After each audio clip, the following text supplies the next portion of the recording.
서대문 교회에서 지금 가을을 맞아 교구별로 전도의 금메달을 향해 담금질을 시작했습니다. 11월 한 달 동안 매주 각 교구별로 세 가족을 초청하려고 합니다. 1교구는 전도를 향해 금메달에 근접했습니다. 슛! 골대를 맞고 나옵니다. 흘러온 공을 다시 슛! 골입니다. 전도는 인내를 갖고 꾸준히 하나님을 의지하며 나가야 합니다. 2교구는 그동안 전도의 황금 시대를 기대한 바로 그 성도님들입니다. 오랫동안 기도로 준비한 체력과 실력입니다. 바로 200m 지점이 속도가 떨어지지 않고 체력을 지혜롭게 사용해야 할 지점입니다. 속도를 냅니다. 앞섰습니다. 복음에 대한 열정이 좋은 결과를 냅니다. 3교구는 예상하지 못한 상황을 맞이하고 있습니다. 경기를 하다가 무릎 통증으로 붕대를 감았습니다. 전도는 언제나 생각하지 못한 변수들이 있지만 하나님께서 우리에게 견딜 힘을 주십니다.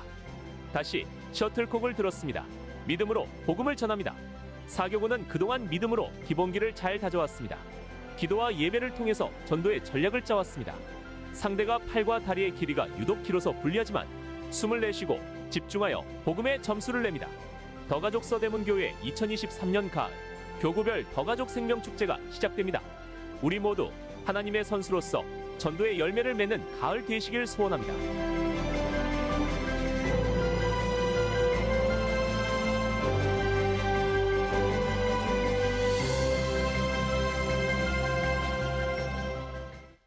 네, 그 어른들 전도 축제가 4주간 진행이 되는데요. 우리는 참여하지 않지만 함께 기도로 참여해 줬으면 좋겠고, 이 목소리가 AI라고 합니다, 여러분. 이제 성우가 필요 없어요. 네, 그렇다고요. 네, 자, 증명사진 촬영 스마트요람 씨를 증명사진을 촬영하고 있습니다. 1부의 배우, 2부의 배우, 3부의 배우에 촬영을 하니 우리 청년들도 동참하셔서 사진 촬영에 협조해 주시면 고맙겠습니다. 다 같이 일어나셔서 하나님께 예배드리겠습니다. 더가족 서대문교회 비전선언문. 우리는 하나님의 가족, 하나님의 군대로서 거룩과 회복을 경험하는 예배부흥, 예수님을 닮은 제자 삼는 거목양성, 복음으로 세상을 바꾸는 세계 선교를 위해 헌신하겠습니다. 하나님은 영이시니 예배하는 자가 영과 진리로 예배할지니라. 아멘.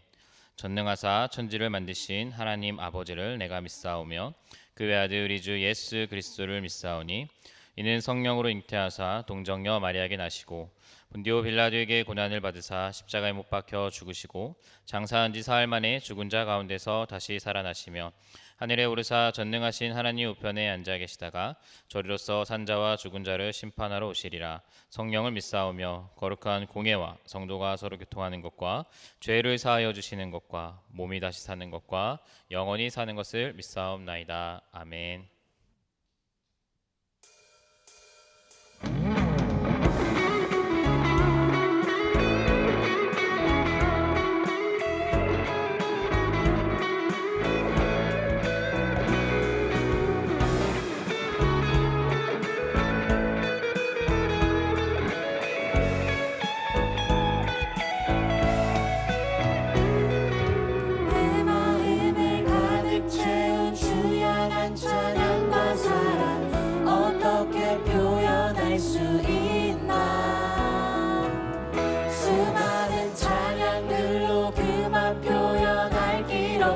다시 고백합니다.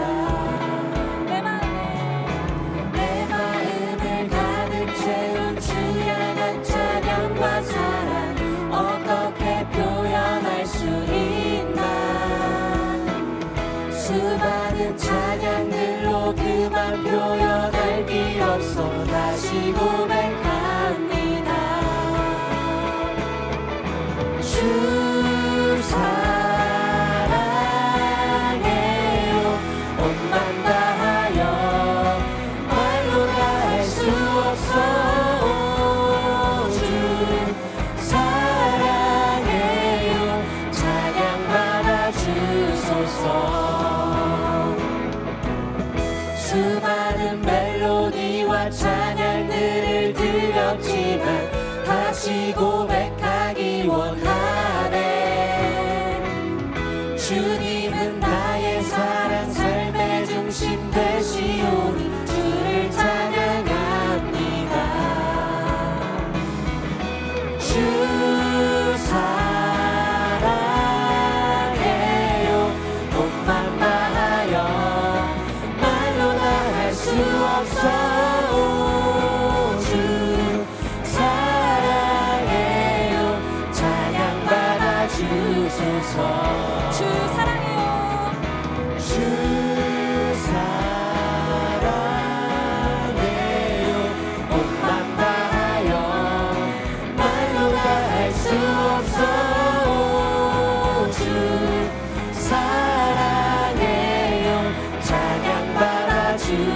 주소서.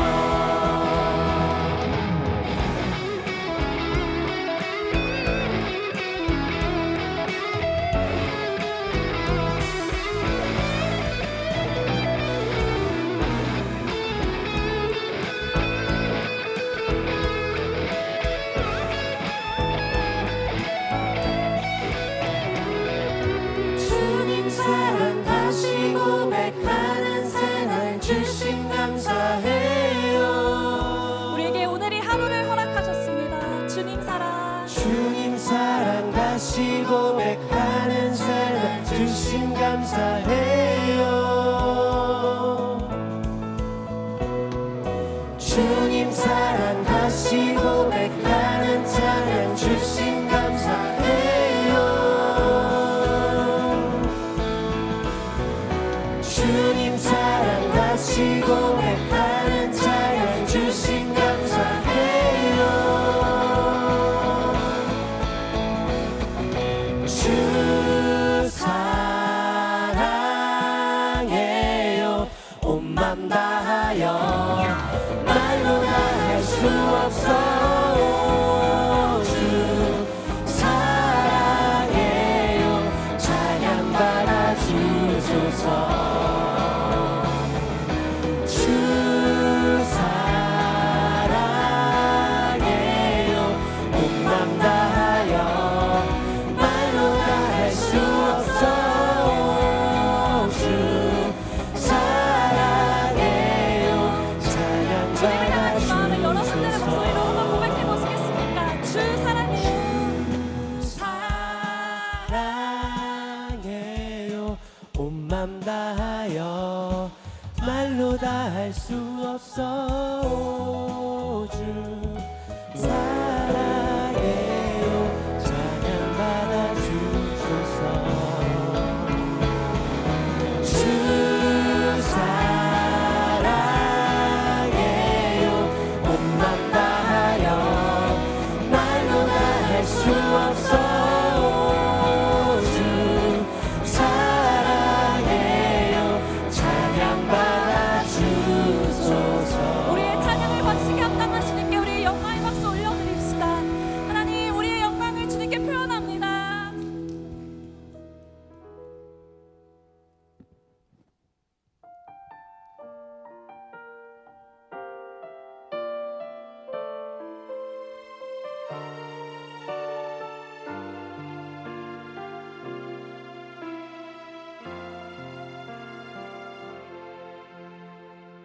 둘러봐도 보이지 않고 막혀버린 삶의 현실들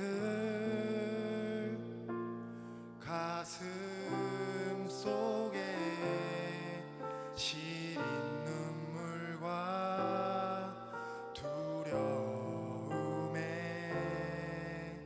지쳐버린 내 삶 아픔 속에 서 있는 내게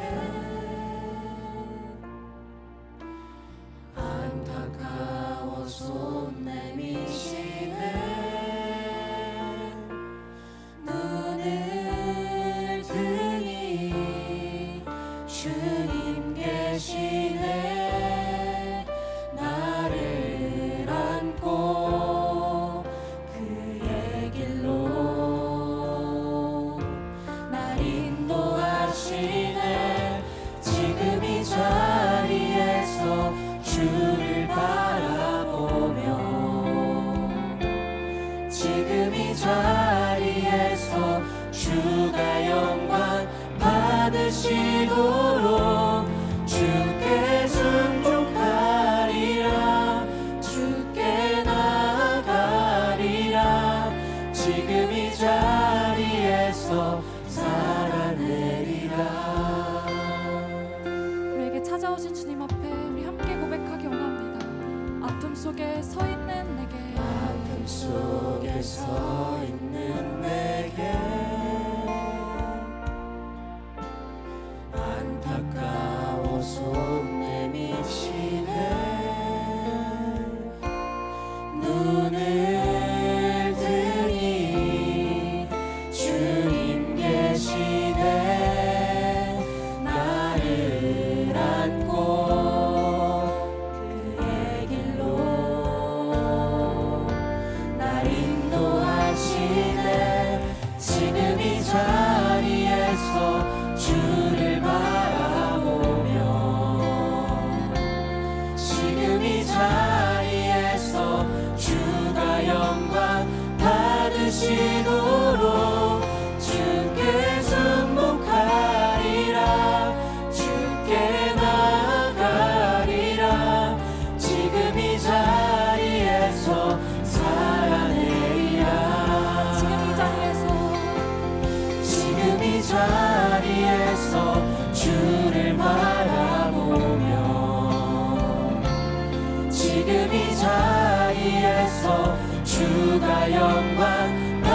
받으시도록 주께 순복하리라 주께 나아가리라 지금 이 자리에서 살아내리라 지금 이 자리에서 주를 바라보며 지금 이 자리에서 주가 영광 받으시도록 주께 순복하리라 주께 나아가리라 지금 이 자리에서 살아내리라 지금 이 자리에서 주를 바라보며 지금 이 자리에서 주가 영광 받으시도록 주께 순복하리라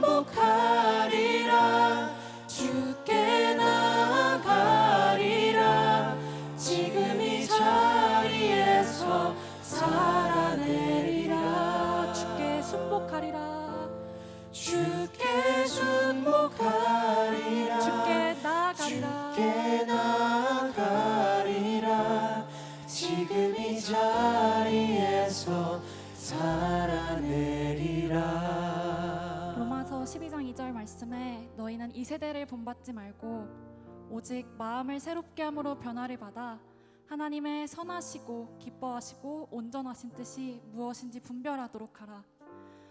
하나님, 우리의 살아남의 자리 가운데 매일매일 그 어려움과 우리는 감히 상상할 수 없고 예상할 수 없었던 그 문제 앞에 섰을 그때라도 하나님의 선하심을 우리가 의지합니다. 하나님, 주님의 주인 되심을, 주님께서 이 땅을 통치하고 계심을 우리가 바라보는 믿음 앞에 서길 소망합니다.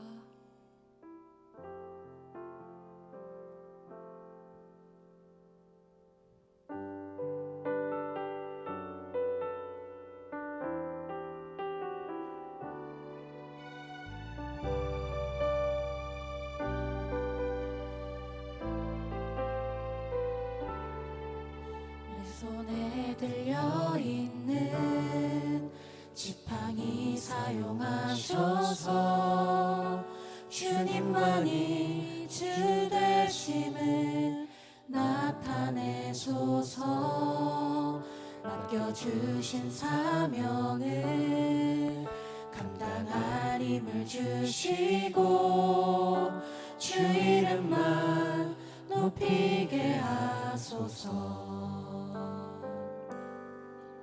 완악한 세상에서 믿음을 지키는 자로 선하신 주 의지하여 살게 하소서 거룩한 백성으로 구별된 주의 자녀로 주 이름만 따르게 하소서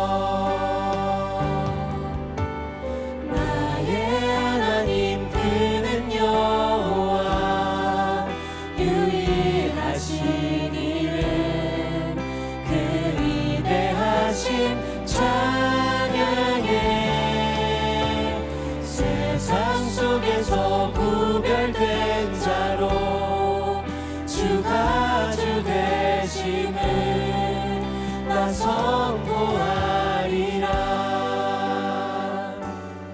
한 번 더 처음부터 고백하시겠습니다. 내 손에 들려있는 내 손에 들려있는 지팡이 사용하셔서 주님만이 주 되심을 나타내소서 맡겨주신 사명을 감당할 힘을 주시고 주 이름만 높이게 하소서 완악한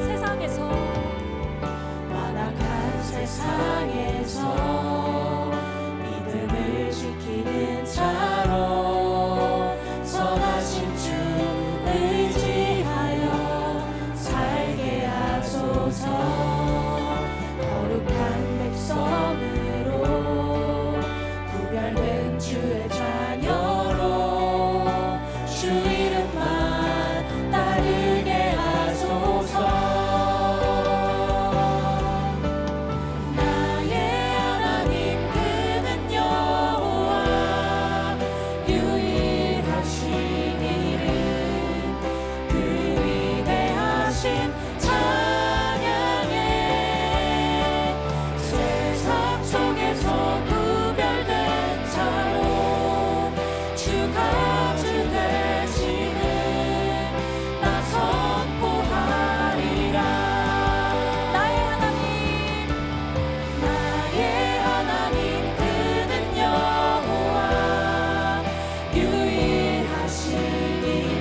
삶 속에서 구별된 자로 주가 주 되심을 나 선포하리라.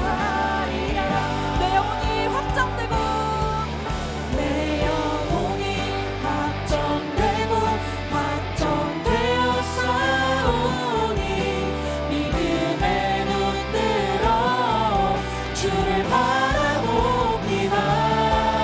내 영혼이 확정되고 확정되어 싸우니 믿음의 눈 들어 주를 바라봅니다. 모든 상황 속에서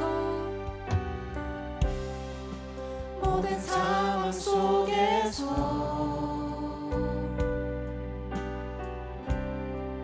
주를 찬양할지라.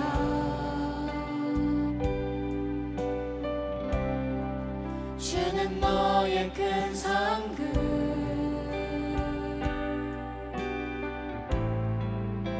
큰 도움이시라.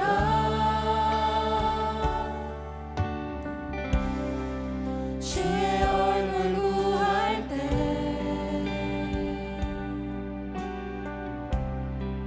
주의 영을 부으사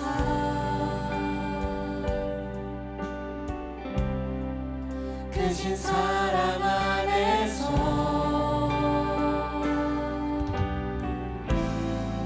주를 보게 하소서. 이 시간 우리의 영혼이 주를 바라며 나아갑니다. 내 영혼이 확정되고 확정되어 싸우니 믿음의 눈 들어 주를 바라봅니다. 내 영혼이 확정되고 확정되어 싸우니 믿음의 눈 들어 주를 바라봅니다. 주를 찬양할 때 주를 찬양할 때 주의 나라 힘이 있네. 주의 영원한 나라 주 보게 하소서.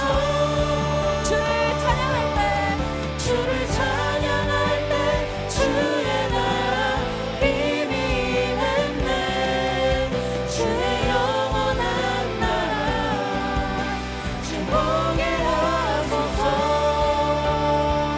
내 영혼이 확정되고 확정되었사오니 내 영혼이 확정되고 확정되어 싸우니 믿음의 눈 들어 주를 바라봅니다. 내 영혼이 확정되고 확정되어 싸우니 믿음의 눈 들어 주를 한 번 더 고백하겠습니다. 내 영혼이 확정되고 확정되었사오니 확정되고 확정되어 싸우니 믿음의 눈 들어 주를 바라봅니다. 내 영혼이 확정되고 확정되어 싸우니 믿음의 눈 들어 주를 바라봅니다. 이 시간 우리 함께 기도하기 원합니다. 사방이 막혀 있는 것 같이 보이는 어느 때라도 우리의 하늘은 뚫려 있고 하나님께서 우리를 주목하심을 믿습니다. 이 시간 다윗에게 함께 하셨던 그 하나님의 은혜가 세상과 다른 길을 선택했던 다윗의 그 삶의 모습들이 우리의 삶 가운데 동일하게 있기를 원합니다. 이 시간 능력이신 주님의 이름 우리 간절히 3번 부르며 함께 기도하며 나가겠습니다. 주여 주여 주여 살아서 역사하시는 하나님 아버지, 이 시간 내가 상황이 막힌 것 같고 하나님 내가 그 상황들 가운데 우겨싸움을 당하는 그 상황들 가운데서도 하나님께서 그 하늘에서 나를 주목하시며 이미 함께하신 하나님께서 나와 함께하심을 믿습니다. 주님, 주님의 그 신실하심, 주님의 그 선하심을 내가 우리 삶 가운데 동일하게 경험되어지는 오늘의 예배가 되길 간절히 기도합니다. 하나님, 믿음의 눈을 들어 바라보는 모든 순간들 가운데 잡으시고 나의 삶을 주장하시는 주만의 손길 소망합니다. 살아서 역사하신 하나님 아버지, 이 시간 내 영혼이 확정되었습니다. 내 영혼이 확정되었습니다. 주님으로 말미암아, 하나님 주님의 그 도우심으로 말미암아 나의 영혼이 확정되었음을 선포합니다. 하나님 주님의 은혜와 주님의 그 크심과 주님의 선하심으로 말미암아 오늘 이 예배자리 가운데 우리를 부르신 주님의 신실하심을 경험하는 주의 말씀 앞에 승복하고 청정하는 예배 될 수 있도록 신실하신 주님 그렇게 함께 하시옵소서.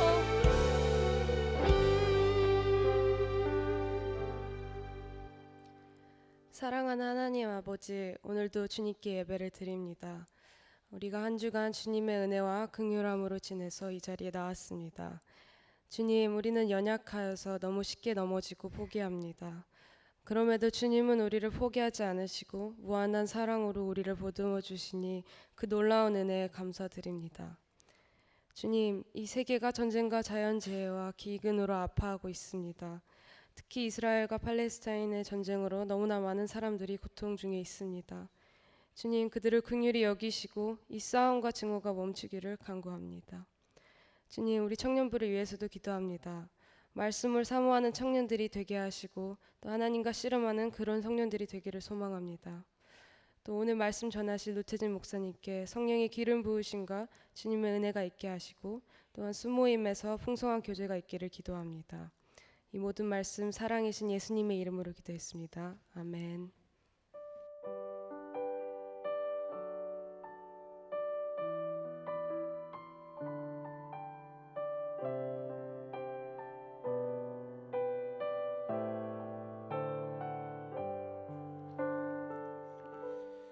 네, 일어나지 마세요. 제가 읽겠습니다. 네, 사무엘상 24장 1절부터 15절입니다. 사무엘상 24장 1절부터 15절을 읽겠습니다. 잘 하나님 말씀을 들으시기 바랍니다. 사울이 블레셋 사람을 쫓다가 돌아오매 어떤 사람이 그에게 말하여 이르되 보소서 다윗이 엔게디 광야에 있더이다 하니 사울이 온 이스라엘에서 택한 사람 3,000명을 거느리고 다윗과 그의 사람들을 찾으러 들염소 바위로 갈새 길가 양의 우리에 이른즉 굴이 있는지라 사울이 뒤를 보러 들어가니라 다윗과 그의 사람들이 그 굴 깊은 곳에 있더니 다윗의 사람들이 이르되 보소서 여호와께서 당신에게 이르시기를 내가 원수를 내 손에 넘기리니 네 생각에 좋은 대로 그에게 행하라 하시더니 이것이 그날이니이다 하니 다윗이 일어나서 사울의 겉옷자락을 가만히 베니라. 그리한 후에 사울의 옷자락 뱀으로 말미암아 다윗의 마음이 찔려 자기 사람들에게 이르되 내가 손을 들어 여호와의 기름 부음 받은 내 주를 치는 것은 여호와께서 금하시는 것이니 그는 여호와의 기름 부음 받은 자가 됨이니라 하고 다윗이 이 말로 자기 사람들을 금하여 사울을 해하지 못하게 하니라. 사울이 일어나 굴에서 나가 자기 길을 가니라. 그 후에 다윗도 일어나 굴에서 나가 사울의 뒤에서 외쳐 이르되 내 주 왕이여 하매 사울이 돌아보는지라 다윗이 땅에 엎드려 절하고 다윗이 사울에게 이르되 보소서 다윗이 왕을 해하려고 한다고 하는 사람들의 말을 왕은 어찌하여 들으시나이까. 오늘 여호와께서 굴에서 왕을 내 손에 넘기신 것을 왕이 아셨을 것이니이다. 어떤 사람이 나를 권하여 왕을 죽이라 하였으나 내가 왕을 아껴 말하기를 나는 내 손을 들어 내 주를 해하지 아니하리니 그는 여호와의 기름 부음을 받은 자이기 때문이라 하였나이다. 내 아버지여 보소서 내 손에 있는 왕의 옷자락을 보소서 내가 왕을 죽이지 아니하고 겉옷자락만 베었은즉 내 손에 악이나 죄가가 없는 줄을 오늘 아실지니이다. 왕은 내 생명을 찾아 해하려 하시나 나는 왕에게 범죄한 일이 없나이다.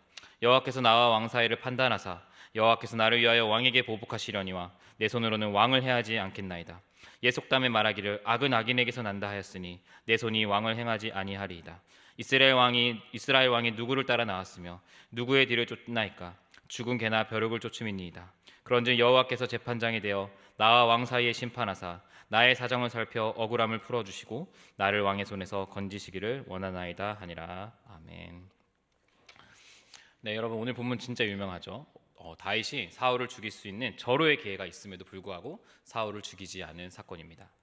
그래서 많은 사람들이 이 본문을 어떻게 보냐, 하나님께서 세우신 사람을 어떻게 해할 수 있는가라는 이 다윗의 10절 표현을 그대로 적용하면서 권위에 대한 순종을 이야기합니다. 예를 들어서 여러분이 저를 청년부 목사에서 끌어내리려고 하는데 우리 이제 회장 임기 얼마 남지 않은 다은이가 감히 하나님께서 세우신 목사님을 어떻게 끌어내리나 라고 하면서 저를 지킨다면 제가 감동을 받겠죠? 정말 볼품없는 예언인데 여러분 이런 거예요. 감히 하나님께서 세우신 사람을 어떻게 끌어내릴 수 있는가, 이런 얘기를 우리가 많이 했었죠. 그런 권위에 대한 절대적 순종을 말하기 위해서 오늘 본문이 존재할까? 이렇게 적용하는 것이 옳은가? 전 아니라고 생각합니다. 권위에 대한 순종이 옳다 그르다를 떠나서 과연 오늘 본문이 그런 순종 자체를 말하고 있는 것인가? 그것도 전 아니라고 생각합니다. 거기에 문제 제기를 하고 싶어요. 오늘 본문의 주요한 주제는 선택의 문제입니다. 아니, 선택의 문제를 넘어서 이 선택 속에서 우리가 경험해야 될 것이 과연 무엇인가를 이야기해 주는 것이 오늘 본문의 핵심이라고 저는 생각합니다. 그렇다면 우리가 경험해야 될 것이 과연 무엇일까요? 이것을 우리가 말씀을 통해 살펴보길 원합니다. 1절부터 보면요, 사울이 블레셋 사람을 쫓다가 돌아왔는데 어떤 사람이 사울에게 다윗이 엔게디 광야에 있습니다 라는 보고를 합니다. 여기서 우리가 주목해야 할 1절의 문장 중에 하나는 다윗이 엔게디 광야에 있다라는 게 아닙니다. 사울이 블레셋 사람을 쫓다가 돌아왔다라는 겁니다. 이 본문은요, 그래서 이렇게 해석할 수 있어요. 사울의 군대 이스라엘이 블레셋 사람과 싸워서 이겨 돌아왔다라는 의미입니다. 즉 사울 입장에서는 지금 막 승리의 현장을 경험하고 돌아온 거죠.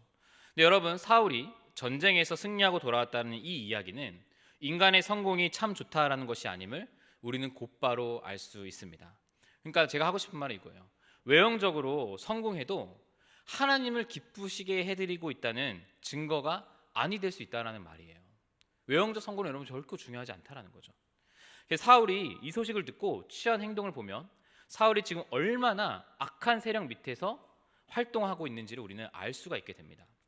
자, 다윗이 엔게디 광야에 있었다는 소식을 듣고 사울이 바로 군사 3,000명을 거느리고 다윗을 쫓습니다. 여러분, 이 본문을 볼 때 사울은 지금 제정신이 아님을 아셔야 됩니다. 방금까지 뭐 하고 왔었어요? 블레셋 사람과 전쟁을 하고 왔어요. 크고 작은 전쟁을 치르고 생사를 넘나드는 전쟁을 치렀다면 이 병사들이 얼마나 힘들었겠습니까? 그런데 다윗, 고작 다윗 한 명, 그것도 국가적인 명분도 있는 것도 아니고요, 개인적인 원한 때문에 다윗을 쫓기 위해서 지금 3,000명의 군사를 다시 거느린다는 것은 사울이 지금 매우 심각하게 사리분별을 하고 있지 못하다는 뜻이죠. 상식적인 독자라면 사울이 진짜 이상하네, 뭔가 쉬어도 단단히 쉬었구나라는 것을 생각할 수 있습니다. 지금 사울이 실책을 하고 있는 거예요. 개인적 원한을 갚기 위해서 군사를 거느리는, 백성은 돌보지 않고 오직 자신만 생각하는 이기적인 실책을 한 것이죠. 2절에 보면 사울이 군사를 거느리고 이제 들염소 바위로 가는데 3절에 보면 여러분 굴이 있었습니다. 굴. 그리고 굴로 들어가는데 저는 이스라엘을 이제 가보지 않았지만 엔게디 광야는 이 사해 근처에 있다라고 제가 인터넷에서 봤습니다. 네. 실제로 보고 싶어요. 사해에는요 이제 절벽이 많다고 하는데 절벽과 절벽 사이에 동굴이 또 많다고 합니다. 네, 저는 보지 못했어요. 동굴에는 이제 두 종류가 있는데 자연적으로 만들어진 동굴과 인간이 일부러 만든 인공적인 동굴이 있다고 해요. 이런 굴들이 왜 있었냐? 태양의 열기로부터 이제 양을 치러 막 다니잖아요. 태양의 열기로부터 양떼들을 보호하는데 그곳이 이용되었다라는 것이죠. 그러니까 목자도 양도 쉬는 피난처의 용도가 바로 동굴이었다는 겁니다. 또한 사막을 지나는 나그네들이 쉬기 위해서 동굴로 들어가기도 했다 하죠. 지금도 사울이 수많은 동굴이 있는 곳에 이르렀고 사울이 이를 보기 위해 동굴로 들어갔습니다. 성경은 이를 뭐라 표현하냐면 뒤를 보러 들어갔다라고 표현을 하는데요. 여러분 성경 가지고 계시면 아마 거기에 각주, 풋노트가 달려 있을 거예요. 그 각주에는 뭐라 되어 있냐? 발을 가리러라고 적혀 있을 겁니다. 히브리어에서는요 발을 가리다라는 표현이 되게 두 가지로 사용이 됩니다. 첫째는 잠을 자는 거예요. 이불로 발을 가리는 거니까. 또 하나는 용변을 보러 간 것이죠. 왕은 당시 세마포처럼 길게 늘어뜨려진 옷을 입고 있었으니까 볼일을 보기에 앉았을 때 다리가 가려지는 거죠. 오늘 본문에서는 아마 후자에 가까워 보입니다. 큰 일을 보기 위해 동굴에 들어갔다는 말이에요. 자, 보통 왕에게는 늘 호위무사가 따라 붙는데요. 변을 볼 때 호위무사가 있으면 안 되겠죠, 여러분. 서로에게 고통일 겁니다, 그거는. 근데 사울이 이제 이 큰 일을 보기 위해서 혼자 동굴에 들어가는데 우리도 잘 아시다시피 어두운 곳에 갑자기 딱 들어가면요, 여러분 캄캄해서 아무것도 보이지 않잖아요. 그렇죠? 눈이 어둠에 이제 적응을 해야만 보이는데 당연히 사울은 들어가자마자 잘 보이지 않았을 거예요. 근데 거기에 누가 있었냐? 이미 눈을 적응한 다윗이 은신하고 있었어요. 잠시 쉬기 위해 피해 있었는데 마침 거기에 사울이 딱 들어온 거예요. 사울이 이를 보고 있는 그 현장을 똑똑히 볼 수 있었을 거예요. 상상해 보면 냄새도 났겠죠? 네, 아무튼 사울이 들어간 곳이 다윗이 쉬고 있던 바로 그곳이었다. 사랑하는 여러분, 지금 다윗에게 너무나도 절호의 기회가 주어진 겁니다. 다윗이 진을 치고 수하 몇 명과, 거기에 600명이 다 들어갈 수는 없으니까 수하 몇 명과 그 동굴에 있었는데 사울이 홀로 들어왔어요. 홀로. 무기조차 없었습니다. 사절을 보니까 다윗의 사람들이 뭐라 해요? 이건 절호의 기회입니다, 왕이시여. 하나님께서 사울을 당신에게 주시겠다고 약속하셨는데 바로 그날이 오늘입니다 라고 이 다윗에게 설득을 합니다. 여러분, 다윗이 어떤 기분이었을까요? 다윗 스스로도 이렇게 생각했을 것 같아요. 그래, 지금이 평생 나를 쫓던 사울로부터 벗어날 수 있는 기회다. 왕이 홀로 무방비 있는 상태가 과연 나에게 다시 찾아올까? 하나님께서 허락하신 게 아니면 절대 설명할 수 없는 하나님의 기회. 그리고 하나님께서 사무엘을 통해서 하나님께서 뭐라 말씀하셨어요? 사울을 버리시고 자기를 왕으로 세우겠다고 하셨잖아요. 아, 지금이 바로 그 순간인가? 또한 국가적으로 보면요, 지금 이스라엘 백성들은 너무 힘들어하고 있습니다. 자신이 통치하는 땅을 돌보지도 않고 나 하나 쫓기 위해서 지금 국가적으로 낭비가 되고 있는데, 이로 인해 백성들이 너무 고통받고 있는데, 그래, 지금이야. 더 이상 이스라엘 백성이 고통받지 않고 내가 지금 이 시간 결단해가지고 이 나라에 평화를 선물하자. 지금 다윗은요, 사울을 잡을 너무나도 많은 근거와 이유가 있었어요. 그리고 이 모든 것은요, 여러분, 지금 제가 말한 거는 너무나도 합리적인 것처럼 보였습니다. 그렇다면 여러분 이와 같은 상황에서 어떤 선택을 하시겠습니까? 누가 봐도 타당하고, 누가 봐도 합리적이고, 누가 봐도 효율적이에요. 누가 봐도 하나님의 선물인 것처럼 여겨질 만한 상황이에요. 그리고 심지어 사랑하는 믿음의 동역자들이 옆에서 모두 이거를 지지해주고 있는 상황이에요. 저라면 사울 잡습니다. 옳거니 하고 바로 잡습니다. 근데 다윗이 그러지 않았어요. 사울을 해치지 않고 몰래 다가가서 옷자락 끝만 딱 뱉습니다. 근데 그 옷자락 벤 것만으로도 양심의 가책을 느껴 마음이 찔렸다고 성경은 기록해요. 여러분, 도저히 이해가 되지 않죠. 다윗이 지금 이 기회를 잡지 않고 있어요. 왜? 도대체 왜 이 기회를 안 잡을까요? 이건 나중에 알려드리겠습니다. 네. 먼저 옷자락을 벤 것이 과연 어떤 의미인가를 말씀드릴게요. 여러분, 옷자락 끝을 베었다는 것은요, 굉장히 중요한 의미입니다. 왕의 옷 끝자락에는요, 술이 달려 있었어요. 먹는 술 말고 그 옷에 달려 있는 그 술이요. 그 술은 왕이 감당해야 할 직분의 의미를 상징했죠. 그리고 이 술을 베었다는 건요, 왕권에 대한 의미가 사라졌다라는 상징적인 의미이기도 합니다.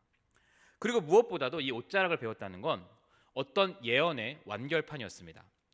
이게 사무엘상 15장에 등장하는데요. 여러분, 사무엘상 15장 좀만 넘어가면 되니까 한번 찾아보겠습니다. 사무엘상 15장입니다. 사무엘상 15장 22절. 여러분, 정말 유명한 본문이에요. 자, 아말렉을 진멸하라는 명령에 사울이 불순종하죠. 그래서 사무엘이 사울을 질책합니다. 뭐라고 질책합니까? 어떻게 왕이 하나님 말씀 따르지 않을 수 있냐? 하나님 말씀을 들어야지. 순종하는 것이 제사보다 낫다라는 그 유명한 말을 22절에 남겨요. 따끔하게 지적하는 거죠. 그러고서 뭐라고 하냐면 하나님께서 왕을 버리셨다 하면서 그냥 떠나요. 이때 사울이 사무엘을 붙들고 잘못했다고, 제발 나를 살려달라고 하면서 붙들고 늘어지거든요. 이때 선지자 옷이 찢어져요. 27절입니다. 우리 27절 함께 읽겠습니다. 시작.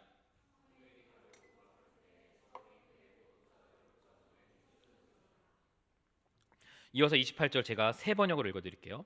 사무엘이 그에게 말하였다. 주님께서 오늘 이스라엘 나라를 이 옷자락처럼 찢어서 왕에게서 빼앗아 임금님보다 더 나은 사람에게 주셨습니다. 여기서 더 나은 사람을 개역개정에서는 지금 이웃이라고 번역을 했죠. 이웃이 훨씬 더 정확한 번역입니다. 지금 사무엘 선지자 옷이 찢어져요. 근데 이 상황을 사무엘이 당신의 나라가 이와 같이 떼어져서 당신 이웃에게 주어질 것이라는 예언으로 승화시켜버려요. 여기서 이웃이 누구입니까? 다윗이죠. 그리고 오늘 우리가 읽은 본문에서 누구의 옷자락이 베어집니까? 사울의 옷자락이 베어지죠. 그러니까 이 퍼포먼스는 다윗이 이제 이스라엘의 왕권을 완전히 승계받았다는 아주 중요한 상징인 거죠. 이 사울의 왕위가 끝난 거예요. 그리고 사울은 이제 왕으로서 죽었다는 의미입니다. 자, 다윗이 사울의 옷자락을 벤 것으로만 끝내고 사울이 그래서 나가요. 근데 여러분, 사울은 지금 자신의 옷자락에 베어진 것조차 모릅니다. 그러니까 하나님의 통치가 아니라 어둠의 권세에 놓인 사람들은 자기가 무슨 짓을 하는지도 어떤 일을 당한지도 모른다라는 것을 오늘 사울이 처절하게 증명해주고 있어요. 이후 8절에 보니까 다윗이 뭐라 해요? 내 주 왕이여 소리를 지르니까 그때야 돌아보고 뭔가 심상치 않구나라는 것을 느낍니다. 여러분, 다윗이 지금 그 원수 사울에게 뭐라고 해요? 내 주 왕이여. 저는 여기서 그리스도의 품격을 느껴요. 왕으로 만들어져가는 한 인간으로서의 다윗의 인격이 느껴진다는 거예요. 다윗은 끝까지 원수에 대해서도 정중함과 예의를 잃어버리지 않았다는 거예요. 사랑하는 청년 동역자 여러분, 최근에 제가 어떤 기독교인과 어떤 무신론자가 토론하는 것을 영상을 보았습니다. 유튜브에서 봤는데 아마 여러분 뭐 그 기독교 패널의 이름을 알면 다 알 거예요. 근데 이제 신이 있다는 증명, 또한 신이 있다는 것이 허무맹랑하다고 하면서 신이 없다고 하는 증명, 유신론과 무신론의 세계관이 충돌한 토론이었습니다. 저는 여기서 유신론을 주장한 그 기독교 목회자가 토론에서 졌다고 생각합니다. 사실 여러분, 저 개인적으로는요, 저도 이제 그 변증학에 관심이 많다 보니까 공부를 하다 보면요, 무신론자의 논리적 모순을 지적하는 게 정말 쉬워요. 그렇게 어렵지 않습니다. 무신론자들의 논리를 하는 건, 뭐 그들은 그렇게 생각하지 않겠지만, 근데 역시 이 토론에서도 이 기독교 목회자가 논리로는요 무신론자를 완전히 이겼습니다. 그러니까 무신론자의 허무맹랑한 철학적 사유를 정말 무참하게 짓밟았다고 저는 생각을 했어요. 논리에서 정말 탁월했습니다. 하지만 자신이 논리에서 승리했다고 하면서 상대방을 비하합니다. 무례하게 대하고 너는 나한테 졌다라고 이야기하는 그 모습을 보면서 저는 기독교가 논리에서는 이겼지만 토론에서는 졌다고 생각해요. 여러분, 논리로 설득되면 뭐합니까? 요즘 시대에 논리로 설득되면 끝입니까? 논리와 인격에서 모두 설득돼야죠. 그리스도인이 가장 욕먹는 이유가 뭐예요?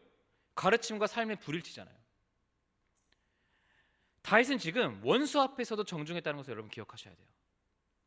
그리스도인인 여러분은요 누군가에게 쉽게 화내시면 안 돼요. 누군가에게 심한 욕설을 하시면 안 돼요. 폭력도 행사하시면 안 됩니다. 사람들은요 우리를 통해 예수 그리스도를 보는 거예요. 너희의 착한 행실로 너희가 내 제자임을 드러내라는 예수님의 말씀을 우리는 기억해야 되는 거죠. 바로 오늘 다윗처럼. 이후 사울이 다윗 앞에서 우는 모습을 보면서 사울은 분명히 다윗을 통해서 하나님의 형상을 봤을 겁니다. 뿐만 아니라 다윗의 군대도, 심지어 사울의 군대도 다윗의 그 품격과 인격에 감명받았을 거라고 저는 생각합니다. 그래서 다윗을 따르는 자들이 더 많아진 것이죠. 다시 돌아가서 이제 다윗에게 주어진 기회를 보겠습니다. 여러분, 오늘 다윗에게 찾아온 기회를 버리는 것은 정말 쉽지 않은 일입니다.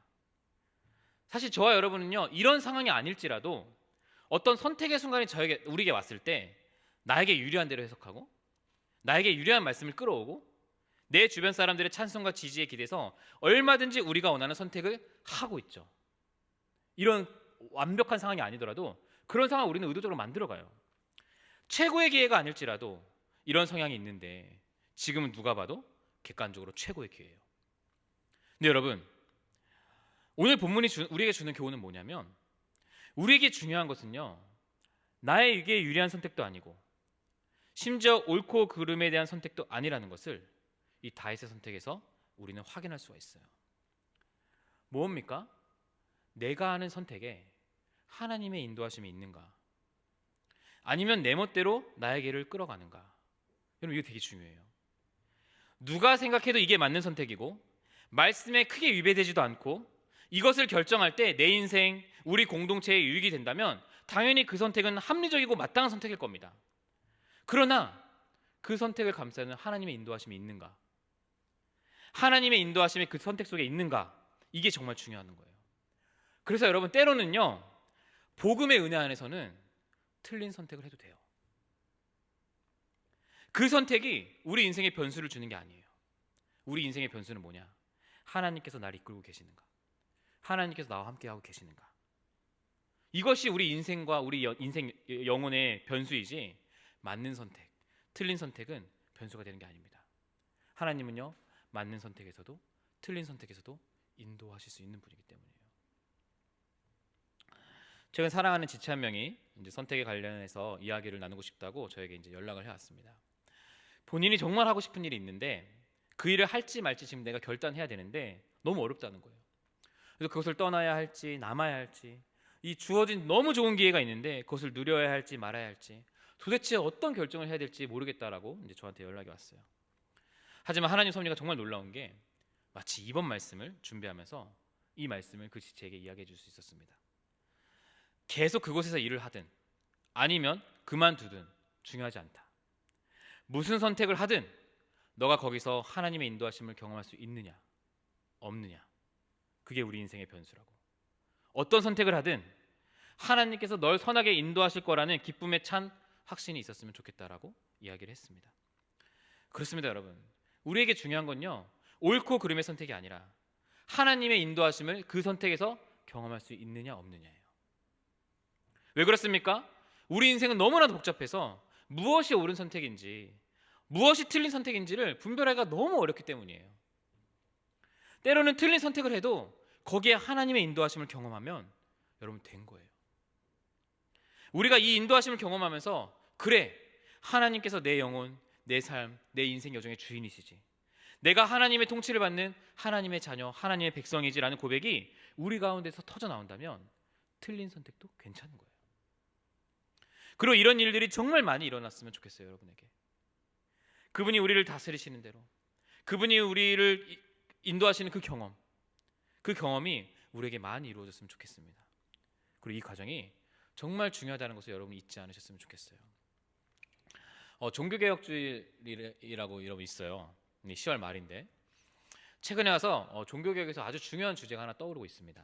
바로 하나님의 인도하심이라는 주제예요. 종교개혁은 뭐예요? 오직 은혜, 오직 믿음, 오직 성경, 뭐 이런 다 오직이잖아요. 솔라. 근데 놓친 게 있다. 우리가 뭐예요? 하나님의 인도하심을 놓쳤다.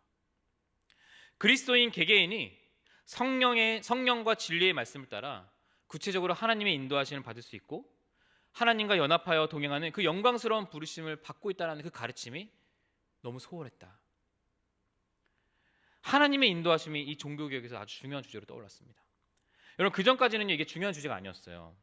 그러니까 하나님의 인도하심이라는 개념 자체가 종교개혁 전까지는요 없었어요. 왜요? 성도들에게 생각하지 말라고 했거든요.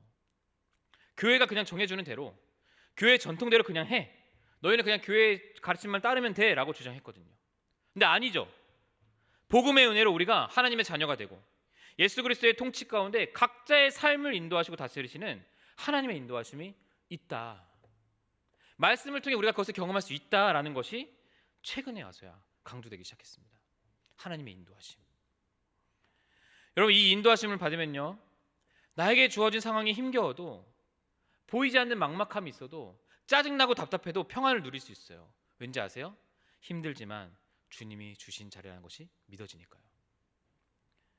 그 상황에서 하나님의 인도하심이 있다고 믿을 수 있으니 그 상황에서 나에게 주실 힘과 지혜를 구하고 인내를 구하고 더 깊은 선하심을 경험하는 그 자리가 어떻게 가능하냐? 맞는 선택하든 틀린 선택하든 인도하심이 있다면 가능한 거예요. 사랑하는 청년 동역자 여러분, 저는 이 인도하심을 가장 선명하게 느낄 수 있는 자리가 하나님 말씀을 대면하는 자리라고 확신합니다. 이것을 저는 분명히 믿습니다.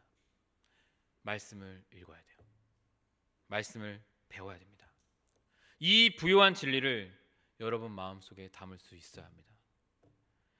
여러분이 읽고 싶은 말씀만 취사 선택해서 읽는 게 아니라 그때그때 주시는 말씀을 배우는 날들이 여러분에게 쌓여야만 여러분 삶을 구체적으로 인도하시는 살아계신 하나님, 그분과의 동행함을 경험할 수 있는 거예요. 다윗도 수많은 그의 시편에서 말씀을 사모한다고 고백해요. 하나님 말씀을 묵상하고 성령께서 그 말씀을 여러분 마음에 비출 때 우리는 하나님 뜻에 한 걸음 한 걸음 부름받아 나아갈 수 있게 되는 거예요. 사랑하는 청년 동역자 여러분, 오늘 GBS에서도 함께 나누겠지만 말씀을 읽으셔야 돼요. 말씀 앞에 서야 돼요. 말씀을 대면해야 합니다. 여러분이 이와 같이 말씀을 사모할 때 하나님께서 여러분을 어디로 인도하십니까? 성공의 길? 여러분에게 유리한 길? 아니에요. 시편 23편, 다윗의 그 유명한 시편에 너가 여호와의 목자이신 그분을 따라갈 때 어떤 길로 인도되냐? 의의 길로 인도된다라고 얘기해요. 여러분이 어떤 선택을 해도 내가 하는 일에 하나님께서 나를 인도하고 계신다는 그 경험은 여러분을 바른 길로, 의의 길로 인도한다는 거예요. 이를 여러분 경험하셔야 돼요. 성공의 길이 의의 길이 아니에요. 합격의 길이 의의 길이 아니에요. 사랑하는 청년 동역자 여러분, 우리는요 하나님의 때, 하나님의 뜻을 너무나 궁금해합니다. 그때가 언제인지 몰라서 초조해하고 답답해하고 때로는 빨리 그때를 나에게 허락해달라고 간구도 하죠. 다윗도 분명 그랬어요. 그리고 어쩌면 오늘이 바로 그가 그토록 원했던 그때였을지도 모릅니다. 사울을 잡을 기회가. 근데 여러분, 다윗은 정말 놀라운 게 말씀에 늘 자신을 비추며 살다 보니까 지금 이 순간이 하나님 때가 아니라고 판단할 수 있었어요. 사실 이때를 넘기면 더 오랜 시간 기다릴 수 있고 다시 긴 싸움이 시작될지도 모른다는 걱정을 했을 겁니다. 다윗은요 그걸 각오해요. 어떻게 이런 각오가 나올 수 있었을까요? 다윗이 하나님의 때가 이루어지는 그 기간 동안 내가 겪어야 할 고난을 감내하고자 하는 결심을 했기 때문이에요. 여러분, 결심하셔야 돼요. 여러분이 의의 길로 인도되려면, 하나님의 뜻이 이루어지는 그때를 기다린다면 내가 고통과 아픔과 힘듦, 치열한 갈등을 겪어야 할 결심을 해야 합니다. 이 결심이 없이는요 하나님의 때를 기다릴 수 없습니다. 차라리 내가 칼을 뽑아 들고 나가는 것이 훨씬 빨라요. 근데 사람들은 다 거기에 속는 거예요. 하나님의 시간, 그때를 기다리면서 내가 겪게 될 오해, 고난, 그것들을 견딜 맷집이 여러분 필요합니다. 그리고 그 과정에서 하나님의 인도하심을 경험하는 거죠. 우리는 사랑하는 청년 동역자 여러분, 옳은 선택보다 하나님 인도하심이 경험되는 선택이 저 여러분에게 있기를 바랍니다. 선택의 옳고 그름이 아니라 그분의 인도하심이 우리 인생 여정의 변수가 됩니다. 우리 모두 그 인도하심을 경험하는 삶을 살아야 돼요. 여러분이 예수님을 그리스도 나의 주님으로 모시고 있다면 반드시 이 인도하심을 받아야 하고 이 인도하심의 고백이 있어야 합니다. 합리적이고 타당하고 섭리처럼 보이는 그 속에서도 그 모든 것을 감사할 수 있는 하나님이 날 인도하셨다는 고백. 선택의 순간 옳고 그름을 따지기보다 하나님의 인도하심을 내가 간구하고 있는가, 내가 과연 이렇게 살고 있는가라는 것이 바로 은혜로 사는 자들의 모습이라는 것을 여러분 잊지 마셔야 됩니다. 오늘 보면 마지막에 보면요, 마지막 이후에 16, 17절을 보면요, 원수인 사울이 뭐라고 하는지 아십니까? 다윗아 너가 옳았다라고 선언을 합니다. 그리고 이후 예언대로 나라는 다윗에게로 넘어갑니다. 하나님께서 다윗을 끝까지 선하게 인도하심을 우리는 보게 되는 거죠. 여러분, 때가 더딜지라도 인도하심이 경험되는 선택이 여러분 가운데 있길 주님의 이름으로 축복합니다. 이 인도하심을 간구하십시오.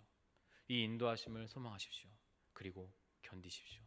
분명히 하나님의 때가 여러분에게 찾아올 겁니다. 함께 찬양하겠습니다.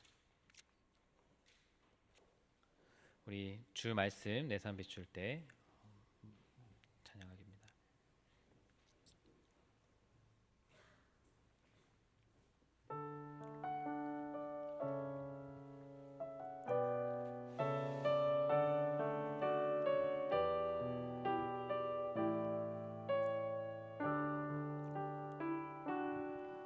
주 말씀 내 삶 비출 때 감사하게 하소서. 내게 주신 말씀 그 말씀을 따라 살아가게 하소서.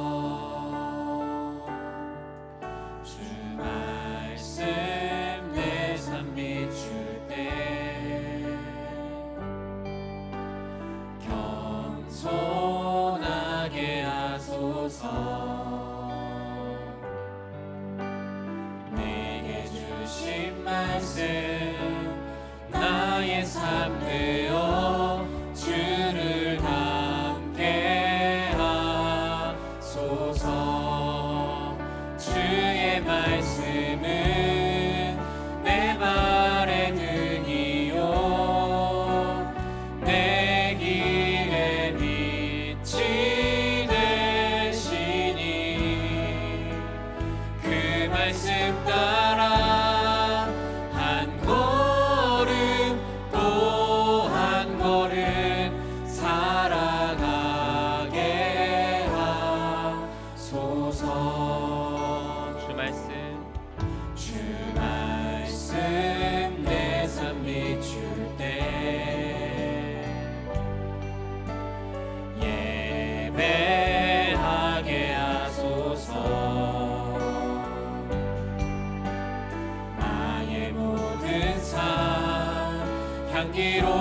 물들여 예배하게 하소서.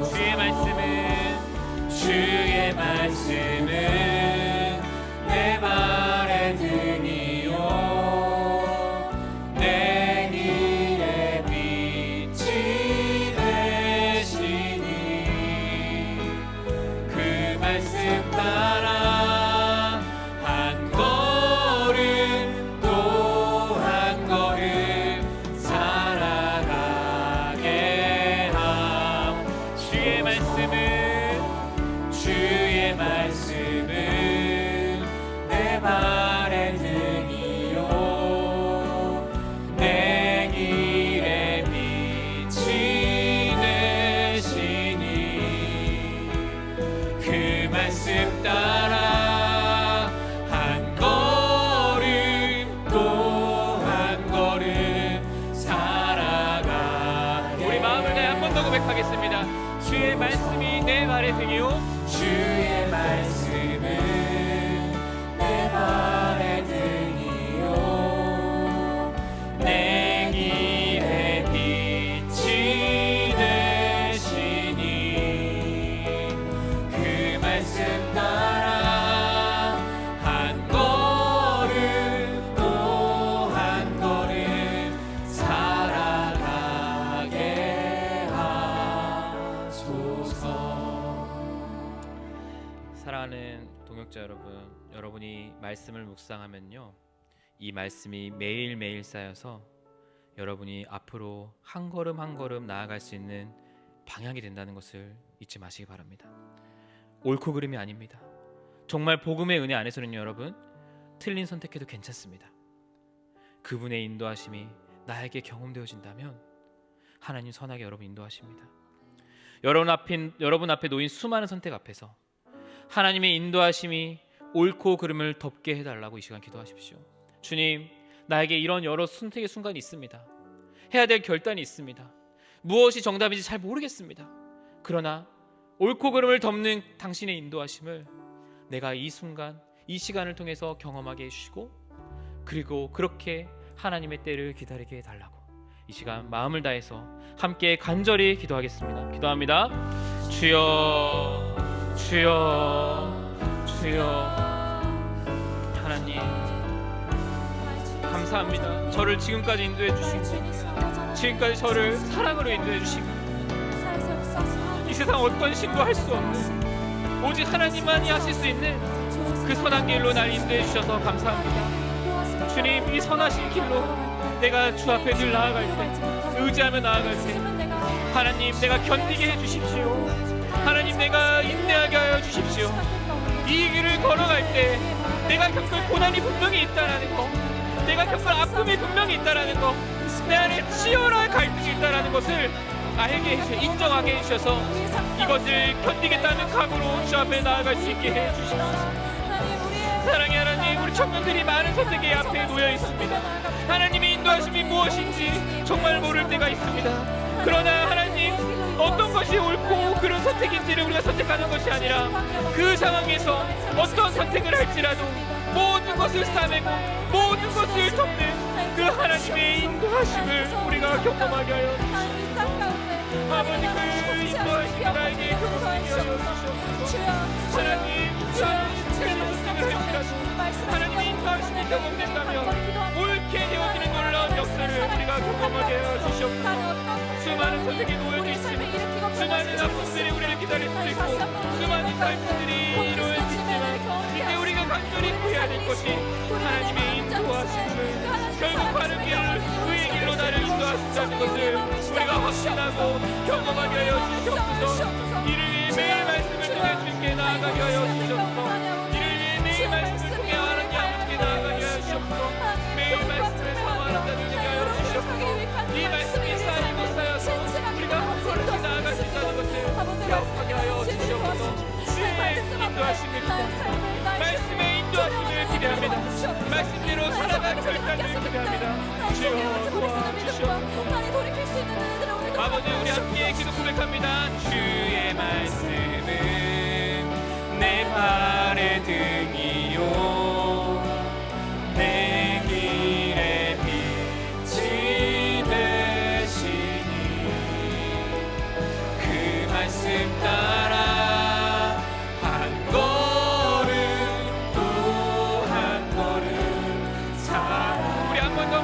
사모하며 고백합니다. 주의 말씀은 내 발의 등입니다. 주의 말씀은 내 발의 등이요 내 길의 빛이 되시니 그 말씀 따라 한 걸음 또 한 걸음 살아가게 하소서.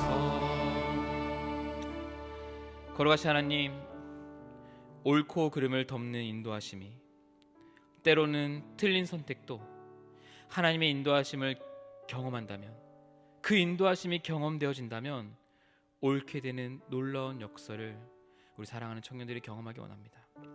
청년의 때에 수많은 선택이 눈앞에 놓여져 있습니다.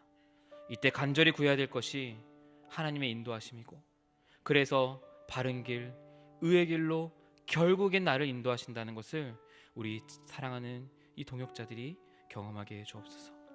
매일 말씀을 통해 한 걸음 한 걸음 주 앞에 나아가는 은혜가 있게 해주시고, 말씀과 기도로 하나님과 동행함을 경험하는 은혜가 있게 해주시고, 하나님의 때가 이루어지는 그날까지 우리에게 반드시 주어지는 고통과 아픔과 치열한 갈등이 있음을 인정하고, 그 가운데서도 인도하심으로 그 모든 것들을 이겨내야 가고, 그로 인해 하나님의 때를 만날 수 있음을 우리가 잊지 않고 그 믿음을 가지고 이 험난한 세상을 살아가게 하여 주옵소서.